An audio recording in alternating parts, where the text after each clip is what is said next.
Hi guys. As always, Elastic Waste. Hey, Elastic Waste!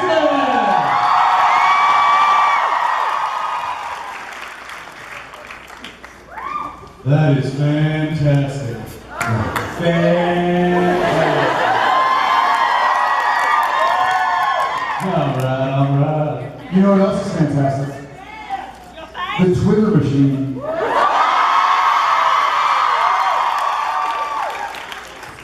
Send all thank yous this way. I'm not saying I get it, just saying I'm responsible for it. What are you talking about? What do you mean? So we have some very special guests, or some very unique guests in the audience. If you are, Aside from all of them. aside from all of you guys who are more exciting, these are like special as in they need some help.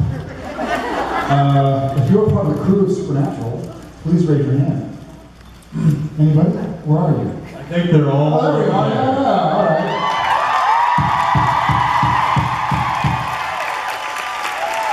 Not the point fingers. We had a promise. Hey, you made it! Yeah.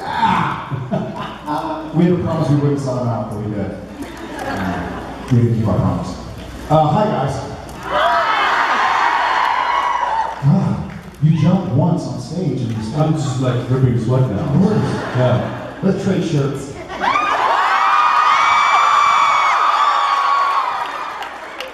Oh.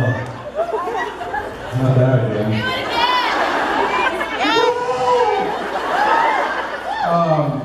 Who here is a newbie? This is not.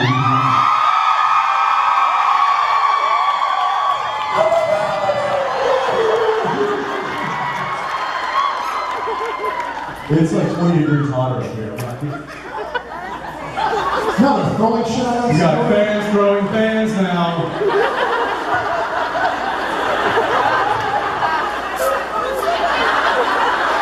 You've already messed it up. Oh! Don't act like you don't know how to do that.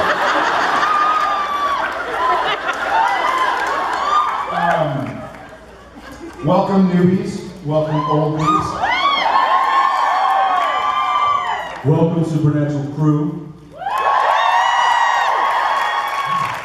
Because I'm not sure there's any other place you'd rather be on a Sunday afternoon than listening to these two guys talk on stage.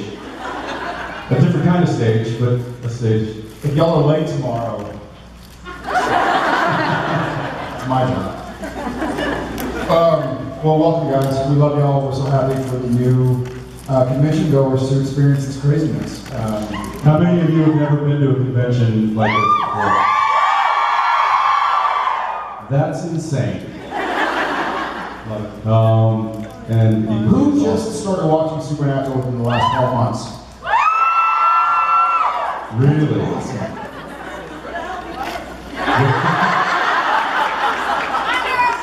I was going to raise my hand in like 3 months. I just started. I love the where you been? Check it out! Are you the one flying the helicopter with the light, the helicopter light that's shining right at us? Who's flying those helicopters? All right. Well, without too much further ado, let's go ahead and let's go. Or more ado. Let's have some more ado. Anybody want to do? Which way should we do first?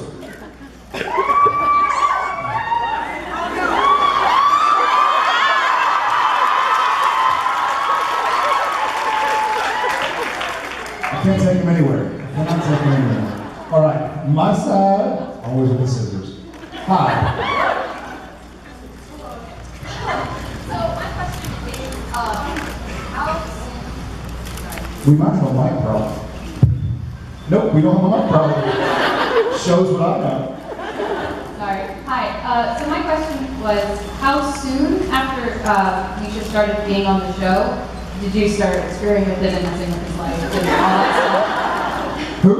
This guy came from Chicago. Who?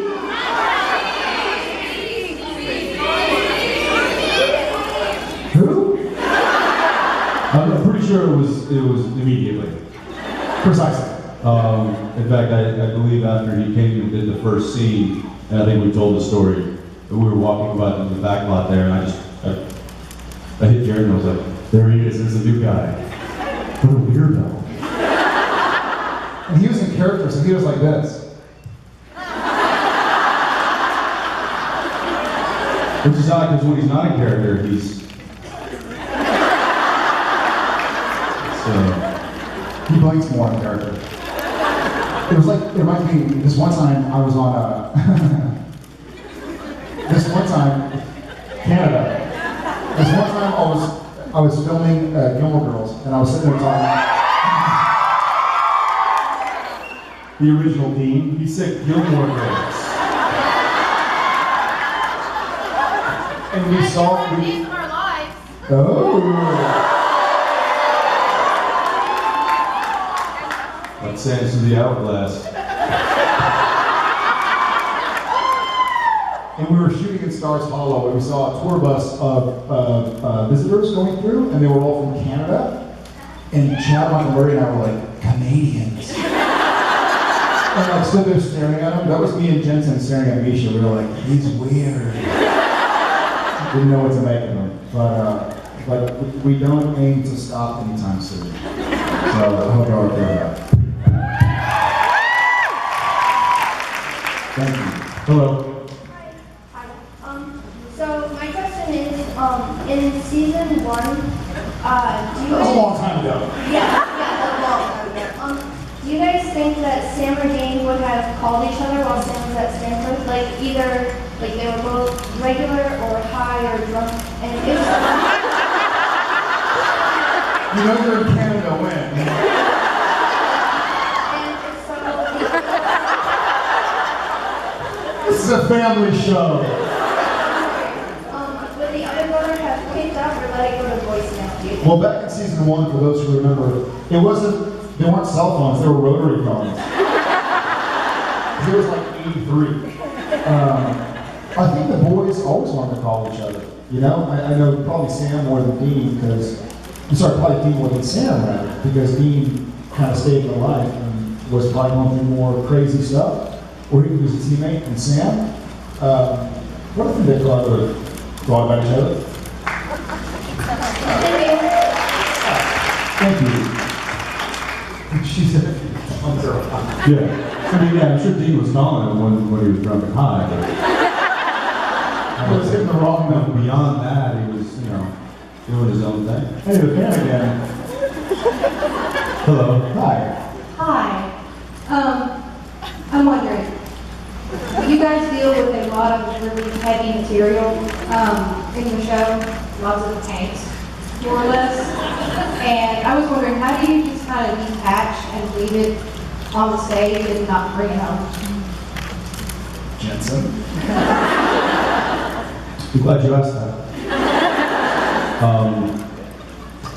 When you do something for as long as we've done something and then has played these characters, you figure out ways to disconnect. You figure out ways, and I think he and I, from the get-go, it helped in the fact that we had each other to decompress afterwards, after the scene or the day's work or whatever.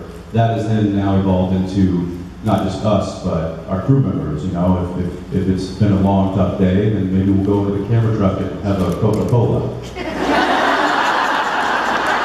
Or two.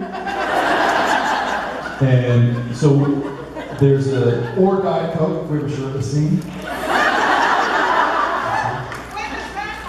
Hey, take it easy. So there's a camaraderie that exists on set that I think keeps the reality very much alive, so that when we suspend reality to do what we're doing on camera, we can easily get back into our normal goofy selves, and I think that's really helped make it tolerable, because otherwise it'd be really, really difficult to go all 10 months and just be weighted down by what these characters go through on a day-to-day basis. I think we both, have mental issues. Not that we don't already. But And y'all are helping them. I think also as we've gone on, I want to say it was much more difficult at the beginning. I can remember a few times where, I remember during Croatoan, where Sam is telling Dean that there's something wrong with him. Jared lost it. Like, Jared couldn't kind of get back on track. And that's fine, it happens. But I think, you know, fast forward to the end of season. Hi, Thomas.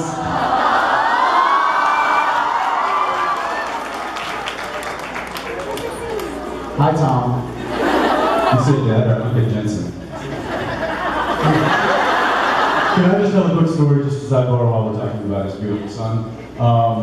He went into the green room just now because he just showed up. And as soon as he walked into the green room to visit what he thought was to come visit Dad, I had just gone to the restroom and I was not in there. He walked into the green room, saw that it was just Jared. He goes, "Where's Uncle Jensen?"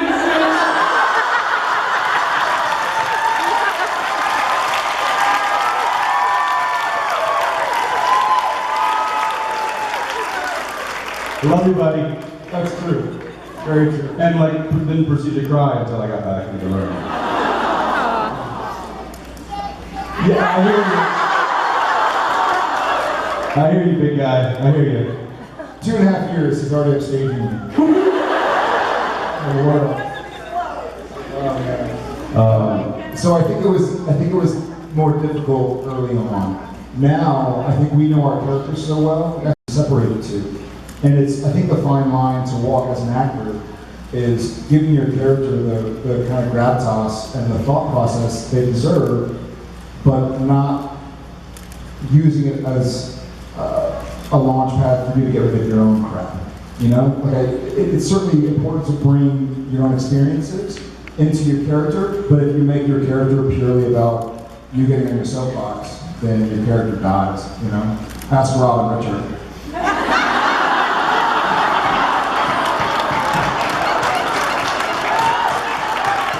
There you go.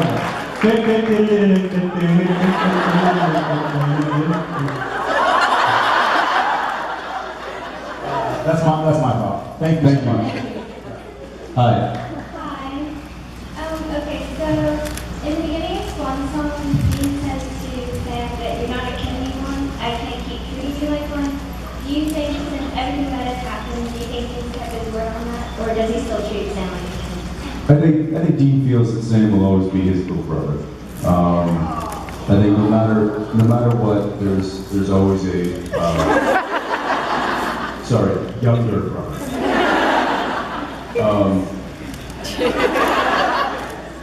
That may or may not resemble Lurch.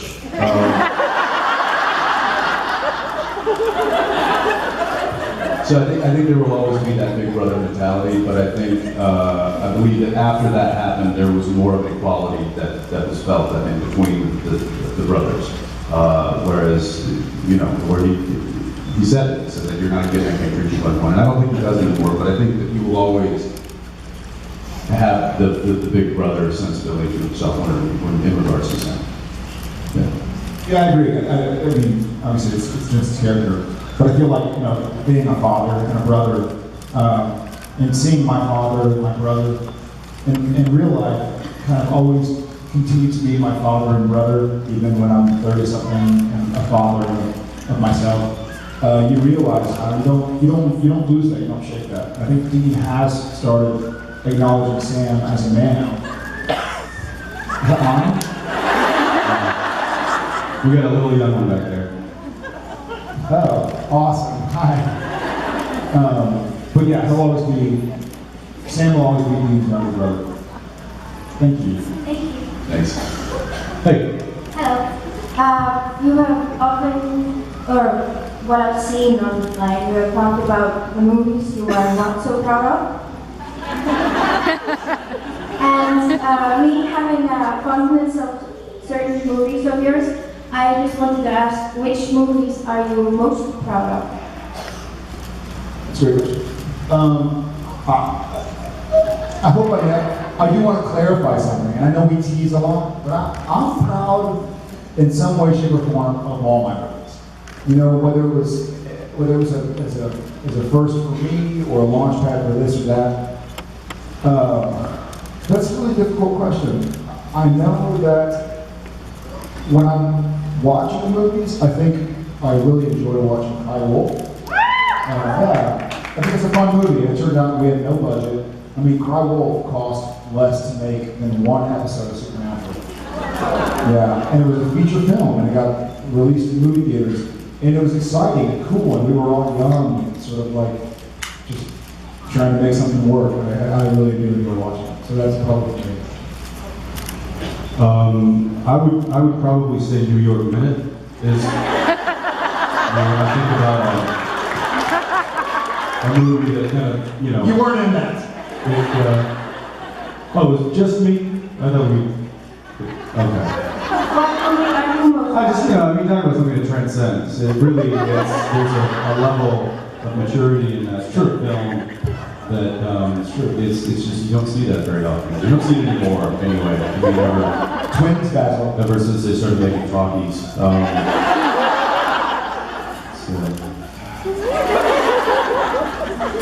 Thank you. You're welcome. Thank you very much. You're welcome. Glad I could help. Hi. Sorry, Jared, this question's for Jensen. I'm out of here. And because the new season's going to be a new facet of Dean being the demon, spoiler alert for people who haven't seen it. But in playing Demon Dean, how challenging is it to maintain Dean's character while playing the evilness of being demon? As hard as it was for me to answer that question, it was doubly hard to actually do what it was that I had to do. So I appreciate the dilemma. Jared, we have restrooms.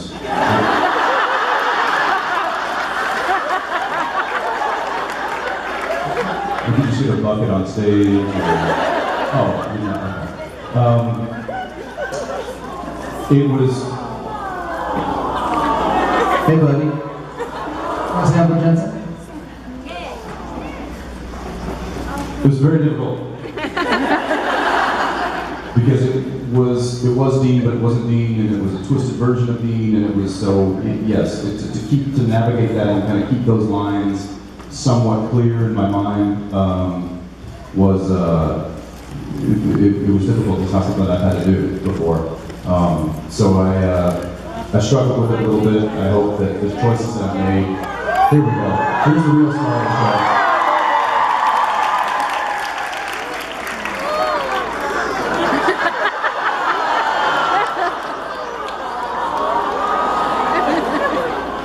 That's almost exactly what Jared does in the mornings when we call him for blocking. He walks up and goes, "Carry me." And then I carry him back to his trailer. That's if he shows up for blocking. So anyway, the answer is it was difficult. And then on top of that, I had to do it for the first time while I was directing the episode. So if I didn't have enough to think about as it was, I don't know. Glutton for punishment, I guess. But luckily I've got, and I keep referring to them because we never have them here. Luckily I've got a support system team and crew over there that no matter how bad I did, they wouldn't let me fail. So. And he didn't do bad at all. So there's no need to worry. No need to worry. Thank you. Thank you so much. Hello. Hello. I know it's going to sound a little silly, but after I watched Supernatural, I kind of reviewed another relationship with my sister. You guys did the job of the big sister and to understand the little sister. So thank you. But my question is, in which ways changed your relationship between your brothers, your bloody brothers? I know what you're saying. So essentially, what you're asking is how has the show helped us reevaluate our own relationship? Yeah, I forget the other part. I'm sorry. After too many years. I saw too much. I saw too much. So after too many years playing with brothers, I had a lot of salt for lunch.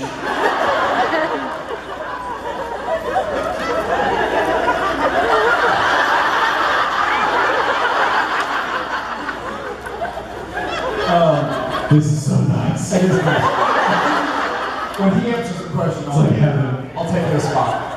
So for me, it's actually made me reevaluate. I have 2 sons who are going to be 2 brothers.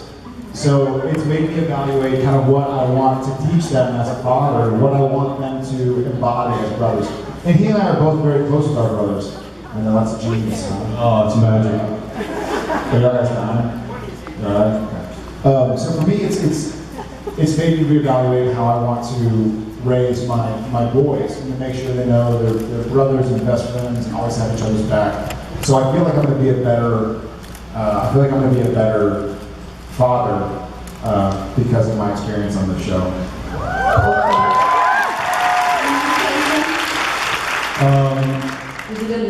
Yeah, no, I did. I heard the question. And I will say that, yeah, you know, look, you spend 10 years doing anything, you're going to take something away from it. And you're going to learn something either that you didn't know before, or you're going to learn something about yourself that you never realized. Take the opportunity, I'm telling you, it's amazing. Yeah, right? Oh, right. It's heaven isn't too far away.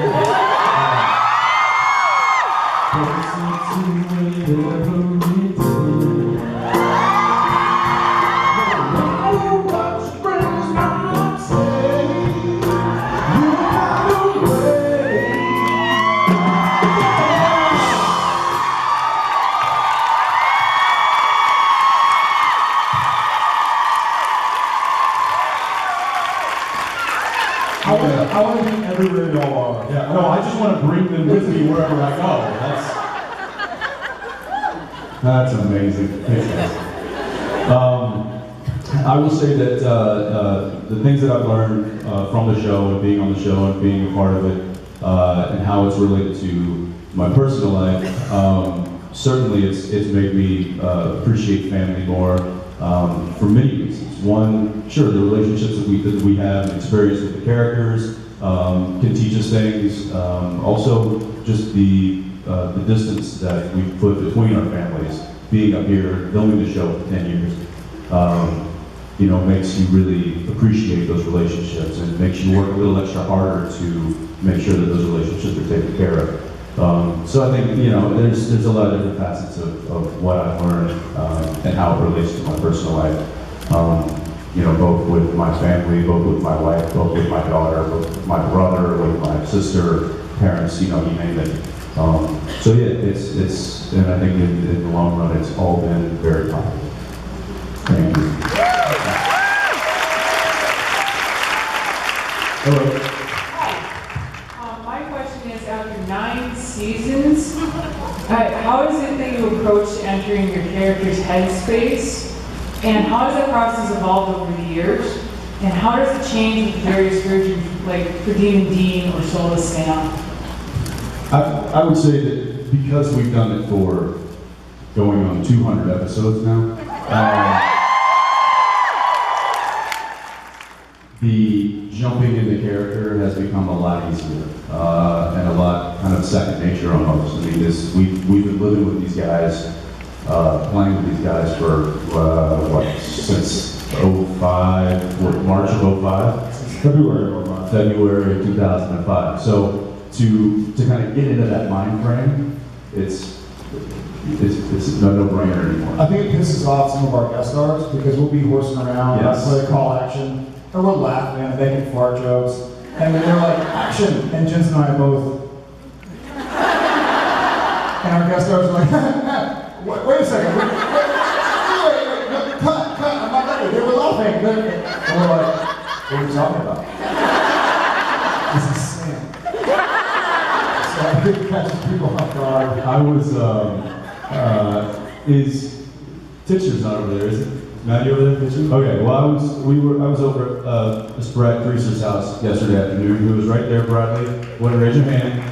Because why did we want people over there yesterday? Because he's turning 50. I gotta dance for that. I gotta dance. Oh yeah, this is, for those of you who don't know our A-camera operator, Brad Greaser, this is the extent of his dancing repertoire.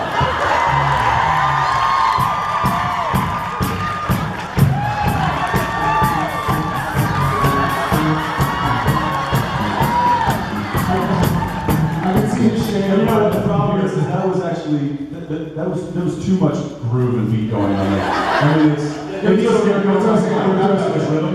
Yeah, let's give it to us again. We gotta go. Okay, give us a nice beat.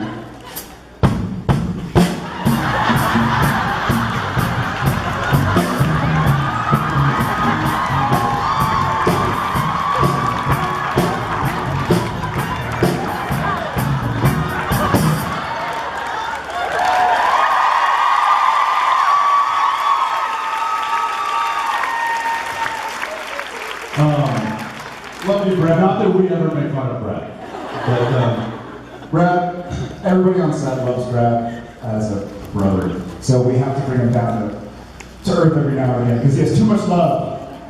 Love you, Brad. but anyway, my point was I was having a conversation with our A-camera focus puller, who Brad works very close with, his name's Matt, and he was saying that he was talking to a guest star that was just recently on our show, and asked her about her experience, and she said, "This was really difficult." And I was like, "What?" I was like, "Wait, I thought she had a good time." Like, what? She's like, "Oh no, it's a lot of fun, but it's really difficult to concentrate on the work." Because of the two hooligans that consider the leads of the show. What's Misha's line from the gag reel? They never told me about this in drama school.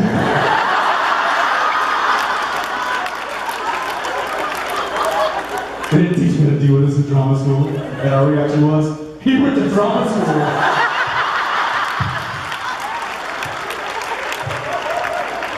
And then they tried to kick us. It was all very funny. Anyway, I would say that we have a lot of fun doing what we do, and sometimes you could argue that we have too much fun doing what we do. But we're able to snap into character and deliver the performance, and I think it made for a lot of people that are there to work and do like a character that they're playing for the first time, and they really need to think and concentrate. And, we're over here like doing God knows what, dancing like Brad, and they've already rolled sound and hit the slates, and they're we're waiting on us to get into character. So. Had a bad experience, we apologize. We were just having fun. And if we don't have fun doing what we do after 9 years, we would kill ourselves. So I think if it's part of the problem, it's most certainly part of the reason for success.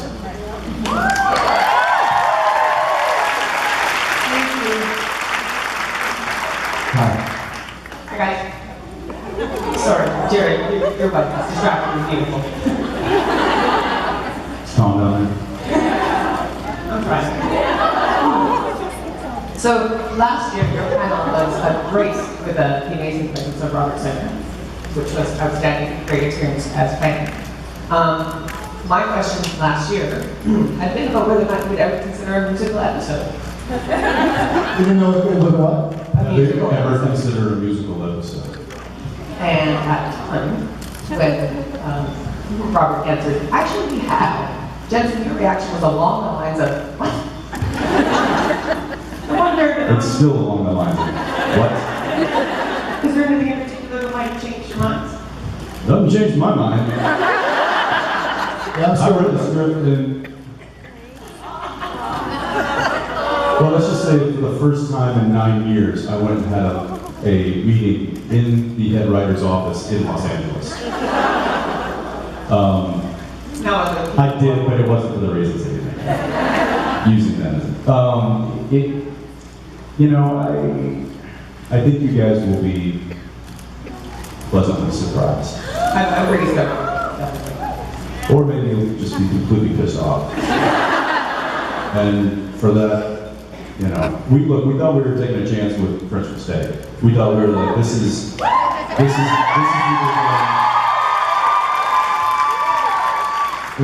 either going to oddly do well, or it's going to flop and blow up in our face. And I think it oddly did well.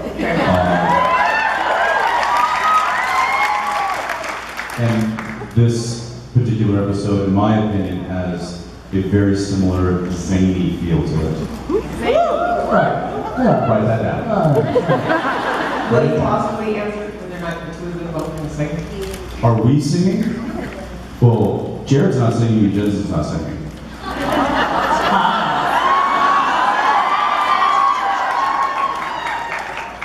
We're not. That's very true. That's very true. Or it isn't.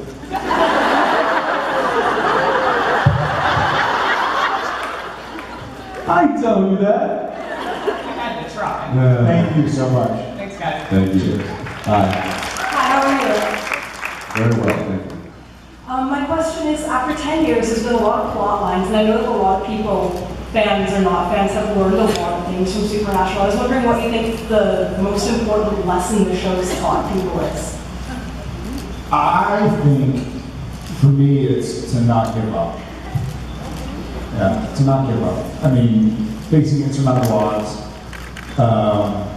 just keep fighting, and you'll find somebody, something, whether it's a family member, or a spouse, or a friend, or a book, or a movie, or a TV show. It's keep fighting until you figure out what you're fighting for. There's a great quote that success is what happens when you're too busy working to notice it. And I think it's the same thing with figuring out what's important to you. Don't wake up in the morning and say, I don't know what I'm fighting for, so I'm not going to fight. Just keep fighting, and it'll reveal itself. It'll happen. I think that's what's happened to the boys. They fought each other, they fought the bad guys, they've died and gone to heaven and to hell, but they kept fighting. And so the truth has revealed itself, and what's there to last has revealed itself. So that's been my kind of main learning experience. I would have said the exact same thing. I took it from his diary. Thank you. That's right. Thank you. Hello. Hi, welcome, first timer. Yes, thank you. Yeah, first timer, love it. Yeah, just want to say you're both amazing and thank you for being here. But me more, right? Yeah. Yes. Not good. Not really, Jensen's my favourite.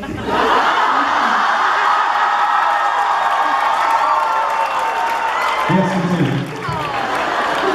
One of my favourite episodes was wishful thinking, and I wondered what if you could have a wish without any consequences whatsoever, what would it be? He doesn't remember that episode. Sure I did. It's where you had the wish. What was your favorite part? The wishing. Yeah. He remembers. To be a doctor, how can you forget that? Don't. It was right. Don't. Food poisoning. Don't.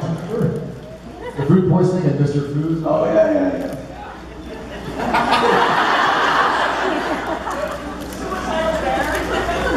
Yeah, got it.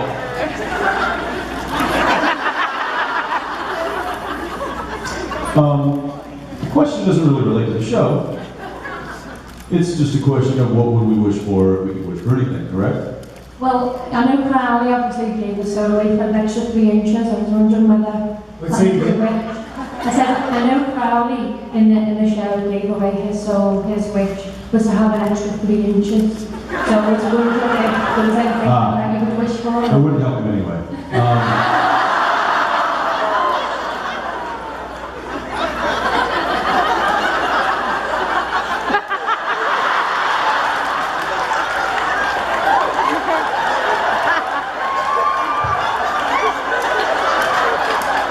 Can we edit that? No. What would you wish for? What would you wish for? Don't give some, like, pageant queen answer either. For all of the children. I wish. If you're gonna wish, you gotta make it good. One wish. Just one. Just name one. I really wish they still make Crystal Pepsi.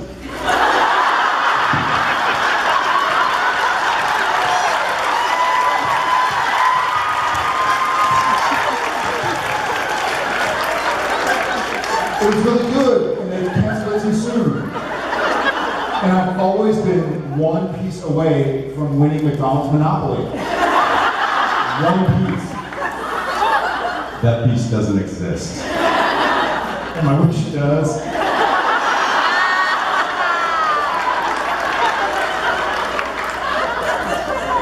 I would wish for 10 more wishes. And then give him one so that he could redo the Crystal Pepsi one. It'd be really cool if they still made Thundercats.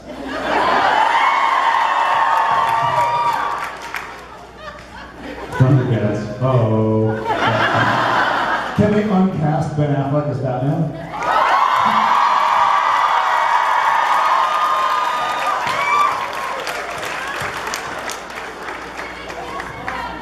I guess.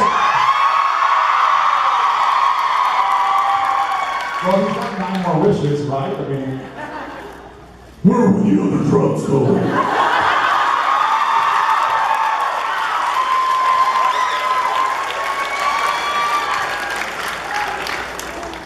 Christian Bale's his voice.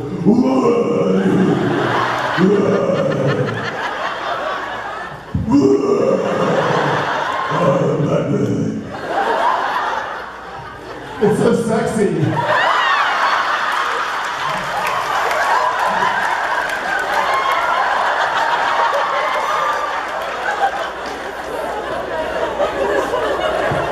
Do it again.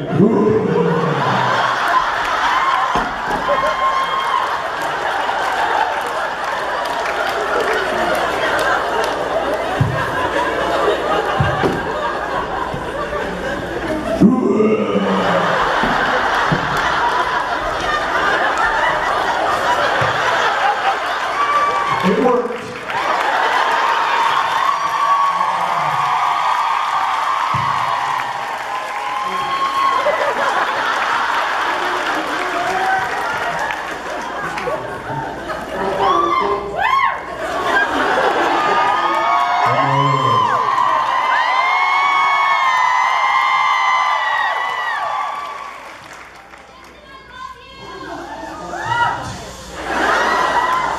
What, Thomas? Yeah. Hi, Uncle Jason.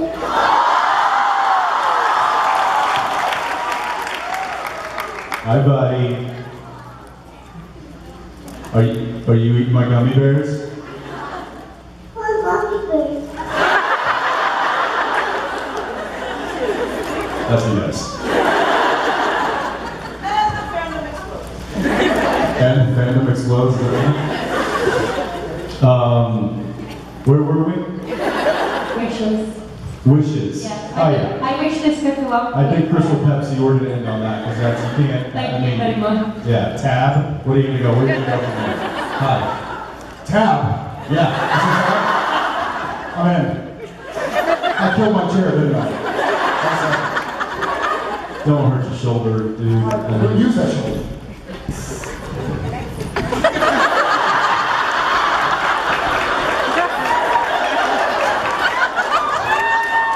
Like a cat. Like a dead cat.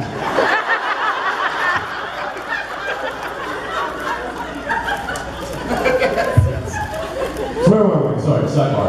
Hi. Hi guys, my question is for both of you.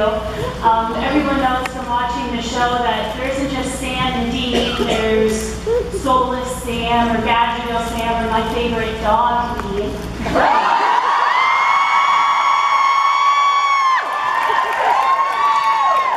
My question is, Jensen, what is your favorite Sam iteration, and Jared, what is your favorite Dean iteration?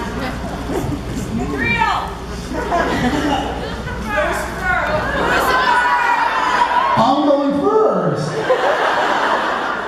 I really digged the entire episode. Maybe I have a soft spot for it, but I really dug it. Enjoyed. Really enjoyed it.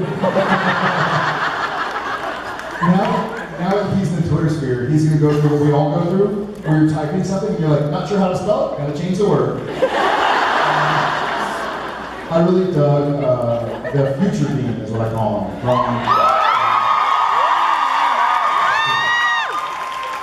It was a cool militant. It was some of my favorite Supernatural episodes are the what if episodes.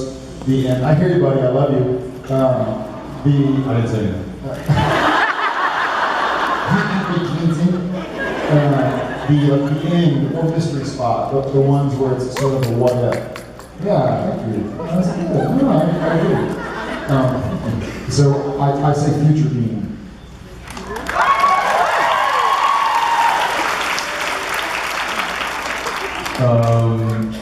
I'll give you two. I've got two versions. That day, Black Rock. Unlucky Sam, I guess we'll call him. Shoeless Sam.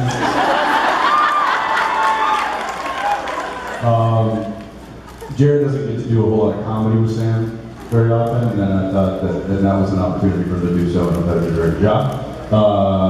And then on a darker note, I would say Lucifer Sam.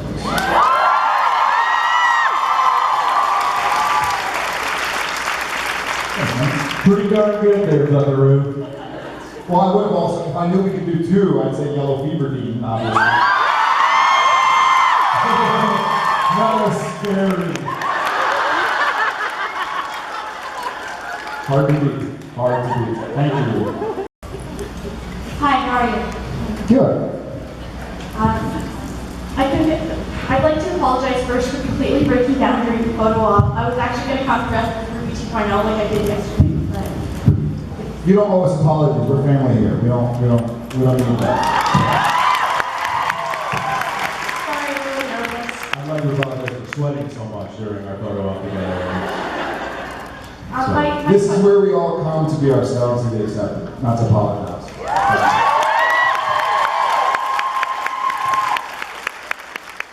My question is for both of you. Based on your past roles actually in other movies and TV shows, how do you think Dean and Sam would react to meeting some of your past characters? In Jessica's case, JCT or Tom Hanniger, and in Jerry's case, Dean Forrester, and Damn right. I forgot the name of your character in Friday the 13th, but Clay? yeah. Clay Miller. Clay Miller. I think Sam Winchester would think Dean Forrester is a puss. And then he should beat up Jess. And I think Sam Winchester and Clay Miller would get along. I think they get along. I mean, Clay Miller went after his sister. Clay Miller fought Jason to find his sister. So Sam would be like, "You're all good with me, Knuckles." Good. I think that if Dean met Jason Teague from Smallville, Dean would say, "Nice frosted tips, fruitcake."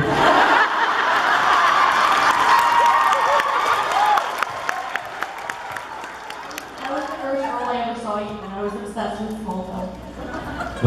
They made me go like a little blonde in that because obviously the show already had a dark-headed character, so so that would be the first thing. And then if Dean met Tom Hanniger, I think that he would say, "Hey man, that's a nice Ford Bronco. What is it, a 73? What do you got under the hood there?" That's pretty cool, man. You're kind of creeping me out. But that's pretty cool. Yeah, you kind of terrified me too. Yeah. So that's, Thank you. all right. Thank you so much.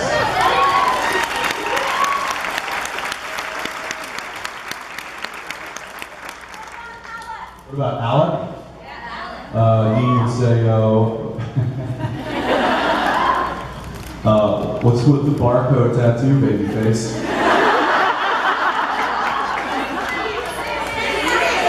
We're just gonna go down the line, aren't we? Previously, you'd be like, okay, seriously, I've given up on my brother, but we gotta talk about your hair. I do this all day, but I'm not going to. Hi. Hi. I'm a little overwhelmed right now, and the microphone's too. You're an angel. You can't be overwhelmed. You raised Dean from perdition. This is nothing. That's true. The microphone's too short doesn't really help. We can hear you fine. Okay. So if Sam has demon blood in his veins, why does salt and holy water never affect him?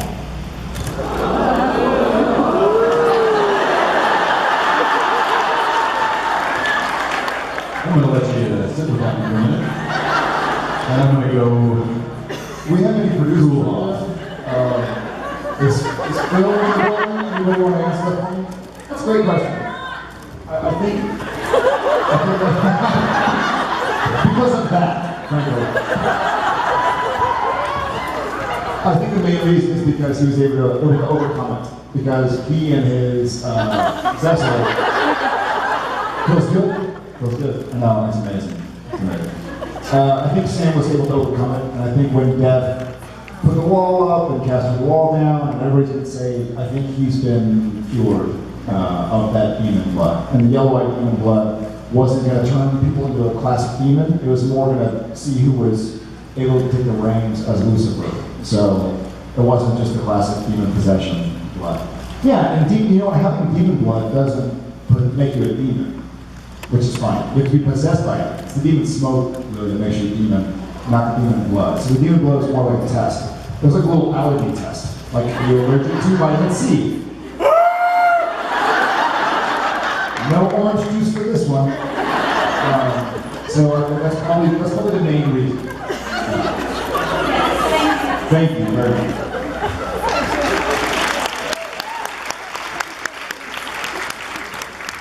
Vitamin C? Really? You're allergic to vitamin C?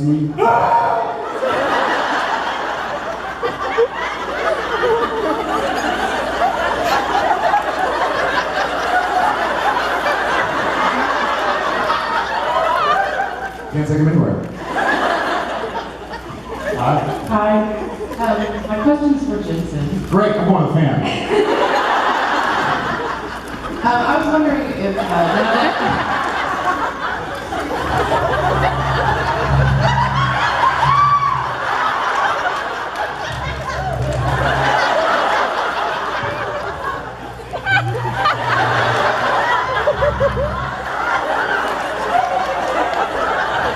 I hope that's not flatulence.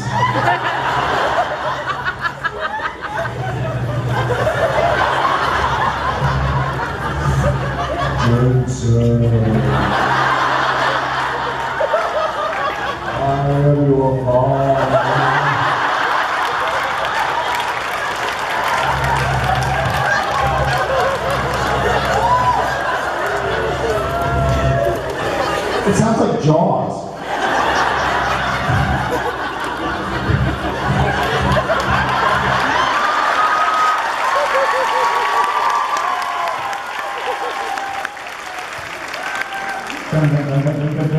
See, and by this point, we would have already been rolling, the cameras would have already set, and they'd just be recording all of this on camera. It's like, anytime you're ready, guys. Oh, we rolling? Yeah, we've already rolled it, just like, we're waiting on you now. Okay.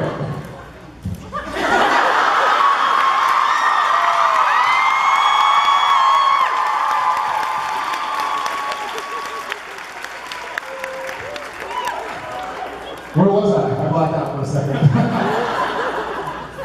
Okay, sorry. What was, you never asked the question, did you? Well, thank you very much. What was your question? I was wondering if now that you've had been directing, if that's influenced the way you approach the scene as an actor now. No, I don't think so. That's deep, man. That's deep. I would say probably more so the other way. I say that my experience as an actor has most certainly affected the way that I direct. But yeah, I think Jared will agree that he and I are both, and well, I think that the guys that deal with this from behind the camera world, I think you'll agree that Jared and I are pretty good technically as far as the technical aspect of acting.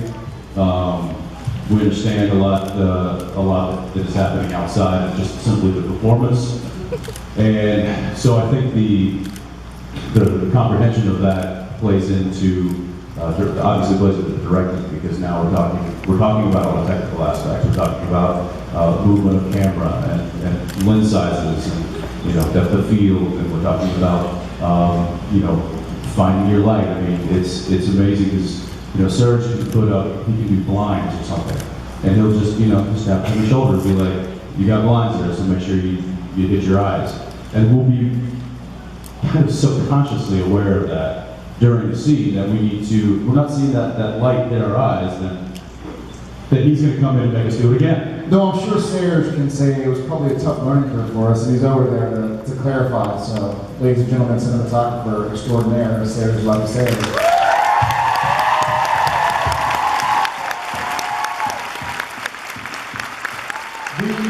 The hardest working man in showbiz. The hardest working man in Yes, showbiz. absolutely, bar none. Shows on camera. And I will say that if anything, they have influenced my directing more than anything. Asking them questions, learning from watching them, being around them, soaking up as much technical knowledge as I can about filmmaking, because Jared and I didn't go to film school. And we've been There's film school? we've essentially been living in film school. And it would, you know, for me, and he as well, we were able to absorb a ton of it, and you know, thankfully we have very intelligent teachers. So You do a wonderful job. thank you very much.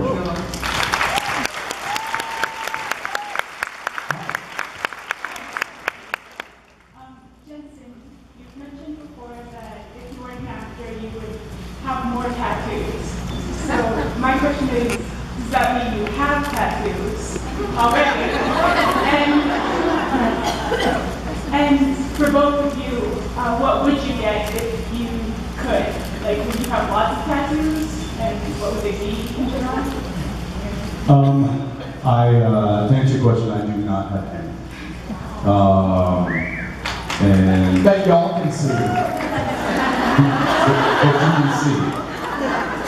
No, I don't have any. And I don't know. I would just, you know, I think that there were times in my life, and continue to have times in my life, where I'm like, you know what, I'd like to do this, or maybe get some of this, or maybe get like a shoulder done, or something like that. And really the only reason I don't is because of my job.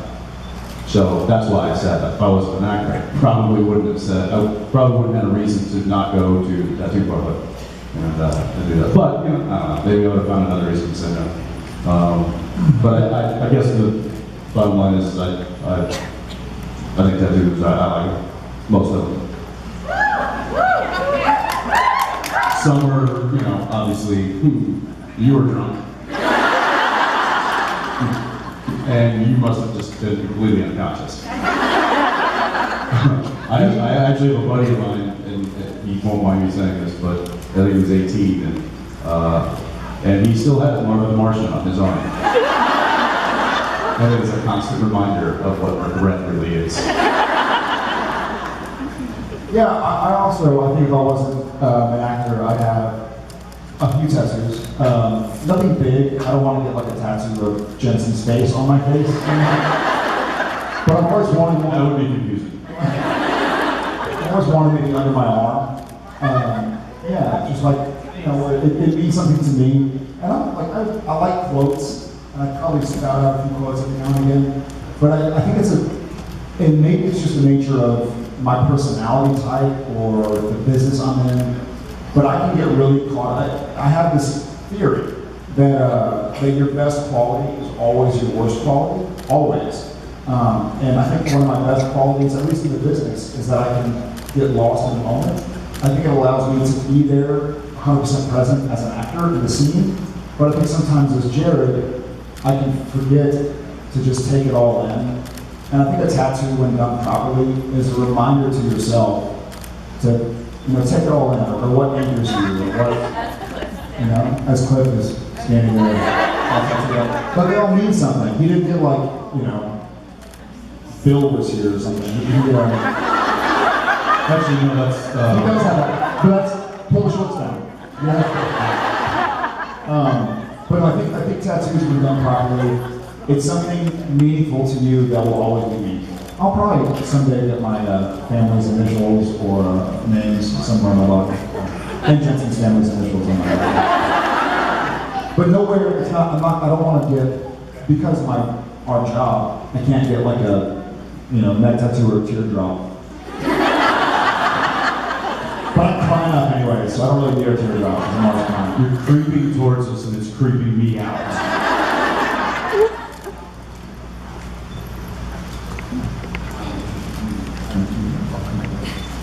canceled? Clayton was just canceled us. No, I think he's telling us that our time is. But listen, guys, before we just wrap it up, before we do that, we're all best friends, everybody. Connect. They love me. I thought it would be appropriate. Down here. By the way, introduce the man, for starters. Ladies and gentlemen, this is Brad Creaser, who is about to learn he has been our camera operator since episode 14 of season 1. It was the Benders was. So he's been operating the A camera ever since, and anytime Serge decides to take a little breather because he's the hardest working man in showbiz, Brad gets to step up and be the DP. And he's trying to fix it. So I think it would be appropriate for us to sing a little happy birthday for Creaser. And then maybe the man going and Creaser can do the Creaser. So with all of your help, could we please wish Brad a happy birthday? Here we go. 1, 2, 3. Happy birthday.